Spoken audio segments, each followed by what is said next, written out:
শেখ হাসিনা যখন চলে যাচ্ছিলেন তখনও তৃণমূল নেতাকর্মীরা তো দূরের কথা, শেখ হাসিনার অনেক ঘনিষ্ঠজনরা হয়তো টের পাননি মাত্র ৪৫ মিনিটের বেঁধে দেওয়া সময়ের মধ্যে ক্ষমতা ছেড়ে পালাতে হবে তাকে। শেখ হাসিনা যখন পালাচ্ছেন তখনও মানুষ মারতে মরিয়া আওয়ামী লীগ ছাত্রলীগের নেতাকর্মীরা। সেই আওয়ামী লীগ আবারও বাংলাদেশের রাজনীতিতে ফিরতে চায়, ইতিমধ্যেই ডাক দিয়েছে হরতাল অবরোধের। কিন্তু প্রশ্ন হলো আদৌ কি সম্ভব, কিংবা কয়েক মাস বা বছরের মধ্যে আওয়ামী লীগের প্রত্যাবর্তন? সেটা নিয়ে চলমান জল্পনার মধ্যে নতুন খবর পেলেও আওয়ামী লীগ কি বলছে বিশেষজ্ঞরা, প্রশ্ন সেখানেই।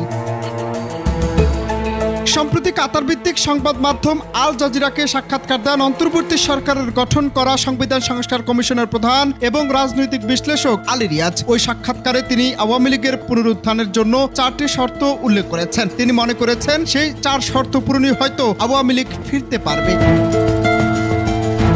যে সকল শর্ত জুড়ে এই মন্তব্য করেছেন সংবিধান সংস্কার কমিশন প্রধান, সেগুলো হলো 16 বছরের শাসন আমলে বিশেষ করে 2024 সালের আন্দোলনের সময় সংগঠিত অপরাধের জন্য নিঃশর্ত ক্ষমা চাওয়া, দলের বর্তমান মতাদর্শ পরিত্যাগ করা, শেখ হাসিনার পরিবারের কোনো সদস্যকে আর নেতৃত্বে না রাখা, মানবতা বিরোধী অপরাধ সহ সব নৃশংস অপরাধের বিচার নিশ্চিত করা। আলী রিয়াজ ডক্টর মোহাম্মদ ইউনূসের নেতৃত্বাধীন সরকারের একটি কমিশনের ভাইস চেয়ারম্যান। তিনি সংস্কার প্রস্তাব নিয়ে ঐক্যমত্য গড়ার কাজ করছেন। ওই সাক্ষাৎকারে তিনি বলেন, জুলাই আন্দোলনের সময় যেসব ব্যক্তি গণহত্যার জন্য সরাসরি দায়ী তাদের বিচার করতে হবে, যার মধ্যে শেখ হাসিনা অন্তর্ভুক্ত।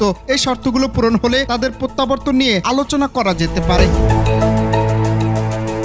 যদিও বিদেশে থাকা জ্যেষ্ঠ নেতারা সামাজিক যোগাযোগ মাধ্যম ও টকশোতে কর্মীদের পুনর্গঠনের আহ্বান জানাচ্ছেন, একই সঙ্গে দাবি করছেন ডক্টর মোহাম্মদ ইউনূসের নেতৃত্বাধীন সরকার ব্যর্থ হতে চলছে। কিন্তু এই বক্তব্য দলীয় কর্মীদের কাছে সেভাবে গ্রহণযোগ্য হচ্ছে না। অনন্ত হাসান মাসুদ, বাংলা টিভি।